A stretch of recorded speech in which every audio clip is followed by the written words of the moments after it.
Bismillahirrahmanirrahim. Alhamdulillahirabbil alamin. Wassalatu wassalamu ala sayyidina Muhammadin wa ala alihi washabihi ajmain. Amma ba'd. Qala al-musannif rahimahullah wa adama nafabihi. Bismillahirrahmanirrahim. Faslun utawi iki ku fasal syurutus sholati khamsatun. Utawi pira-pira syarate salat. Iku khamsatun 5.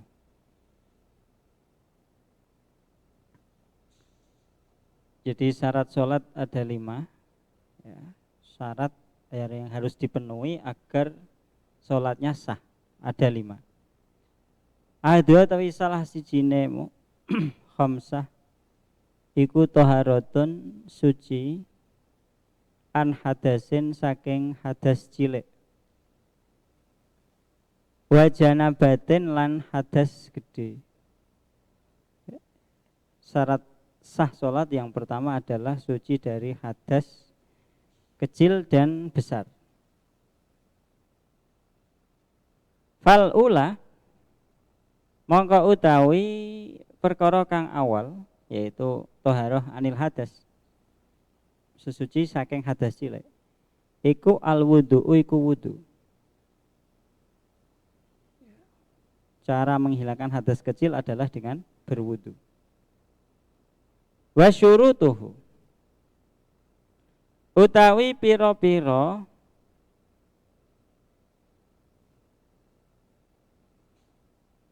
syarate wudu kal husli hale kaya dene adus, hale kaya adus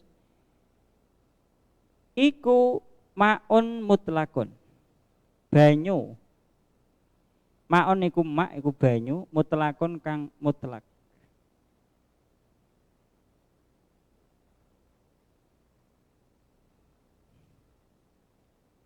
Ghairu mustakmalin, kang ora den gunakake fi raf'i hadasin ing dalem ngilangaken hadas wa najasin lan najis qalilan hale sithik.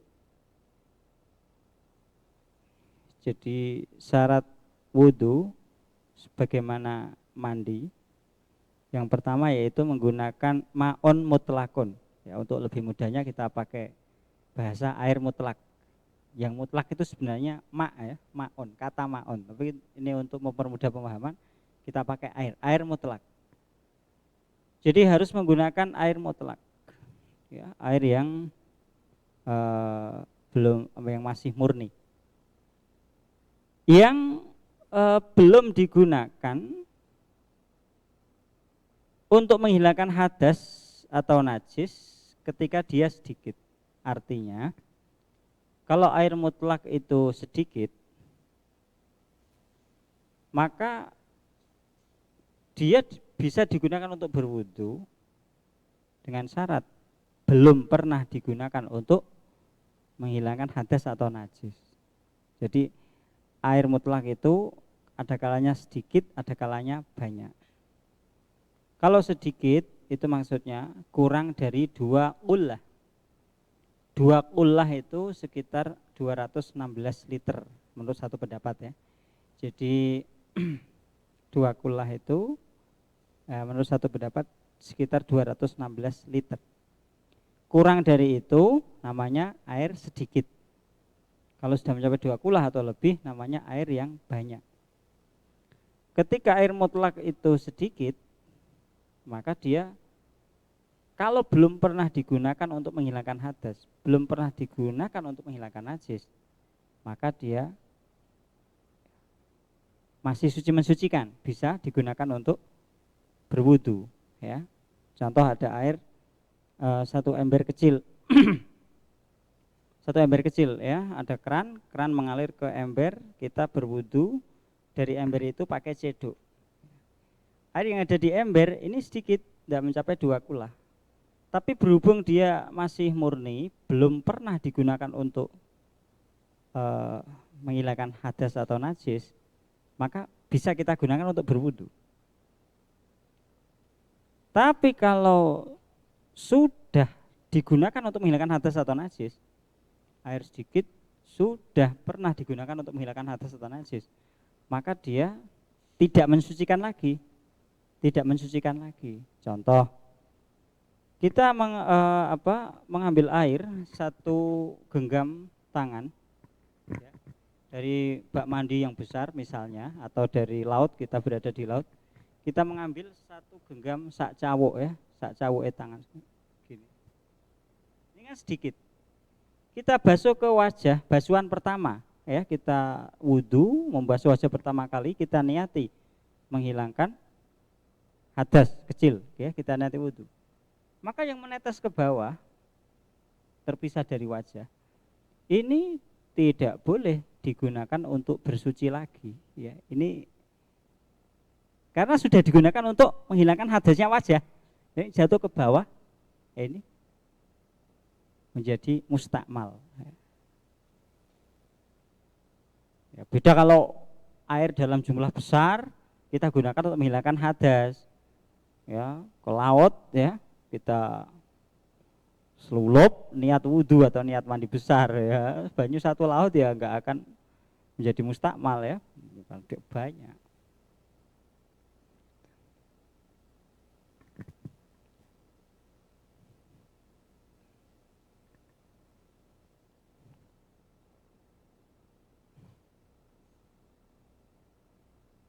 Wa mutaghayyirin lan ora owah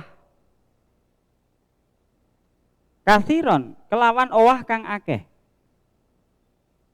biholitin sebab perkara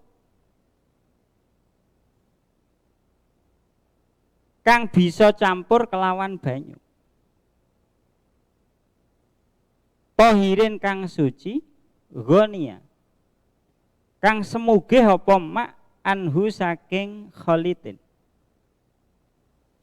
Jadi air yang mau digunakan untuk wudhu ya, itu juga harus tidak berubah, ghairu mutaghayyirin, tidak berubah dengan perubahan yang banyak, sebab kholid itu perkara yang benda yang bisa larut atau bercampur dengan air, yang suci, yang air bisa dihindarkan dari dia. Kalau sampai ada air berubah, tagoyur ya, berubah, ada air yang suci mensucikan, semula suci mensucikan, berubah dengan perubahan yang banyak. Berubah dengan perubahan yang banyak disebabkan benda yang suci, yang larut, ya, yang bisa dihindarkan dari air, maka air yang berubah ini dengan perubahan yang banyak ini tidak bisa digunakan untuk bersuci. Contoh, bak mandi semula airnya bening ya, suci mensucikan. Kemudian ada ya deterjen jatuh ke bak mandi, lalu berubah dengan perubahan yang banyak. Bau deterjennya jelas, digerak-gerakkan berbusa. Ini namanya berubah dengan perubahan yang banyak. Nah, deterjen itu kholid, bisa larut dalam air. Dan ghonia anu, air bisa dijauhkan dari deterjen. Maka air yang berubah sebab sabun, deterjen yang jatuh ke bak mandi, yang mana perubahannya banyak, air di bak mandi ini tidak bisa mensucikan, tidak bisa digunakan untuk berwudu. Ya, itu contoh air yang berubah dengan perubahan yang banyak. Contoh lagi, ada air 1 gelas. Ini contoh perubahan ya, contoh yang berubah dengan perubahan yang banyak. Ada air mutlak 1 gelas, dikasih teh celup, ya, kemudian berubah menjadi coklat. Ini berubah dengan perubahan yang banyak. Dia suci tapi nggak bisa mensucikan lagi. Contoh lagi, ada air satu bejana, saompreng, ya, Jawa. ditaruh di atas kompor, ya, suci mensucikan. Tapi dikasih sayur, dikasih bumbu, ya, kemudian berubah larut semua itu, campur semua, ya, jadinya dudoh sayur, ya. Jadi suci tapi nggak mensucikan lagi karena sudah berubah dengan perubahan yang banyak.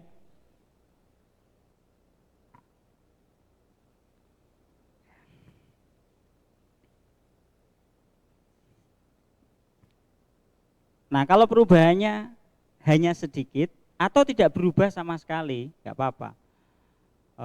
Bak mandi, ya, sabun batangan jatuh, lalu segera diambil. Bak mandi, airnya, sabun batangan yang suci jatuh ke bak mandi, langsung diambil, nggak berubah sama sekali. Nah, ini air di bak mandi itu suci mensucikan. Atau berubah tapi baru sedikit, berubah tapi sedikit. Nah, ini suci mensucikan.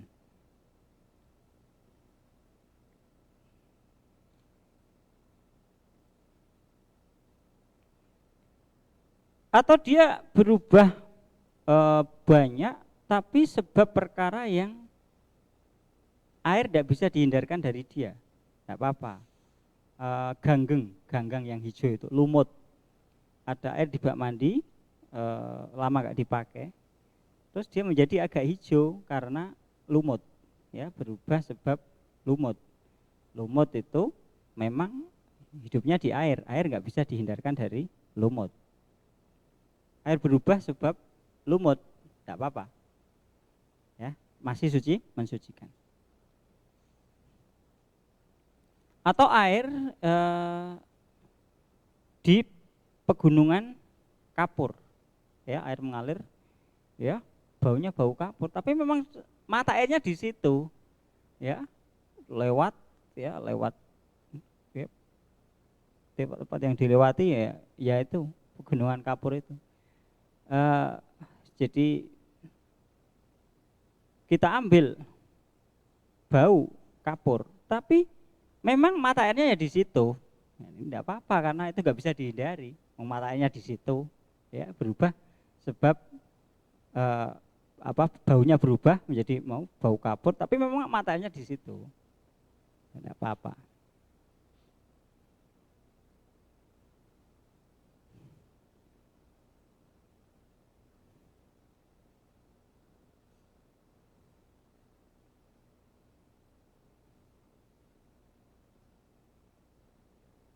Au binajisin, utawa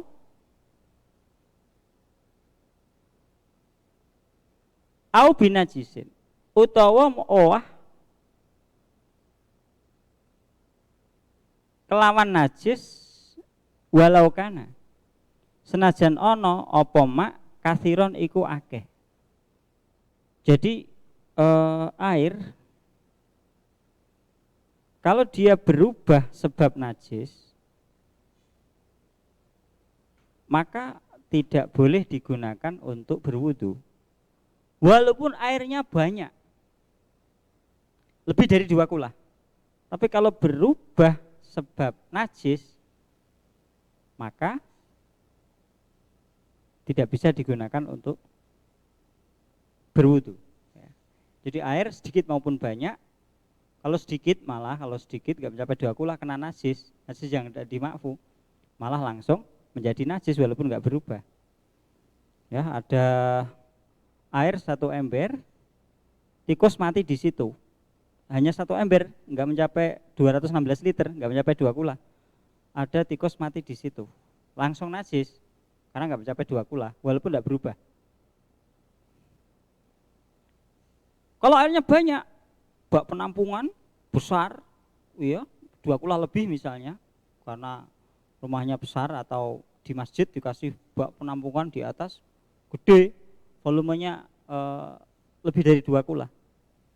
Ada tikus mati, gak ketahuan, berhari-hari, kemudian membusuk di situ, menyebabkan air di bak itu berubah semua.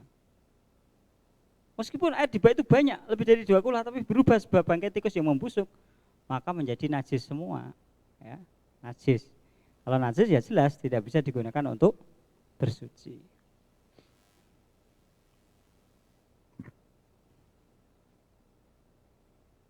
Nah, sementara itu dulu, biar mudah dipahami, kita fokus ke masalah air dan tagoyur perubahan.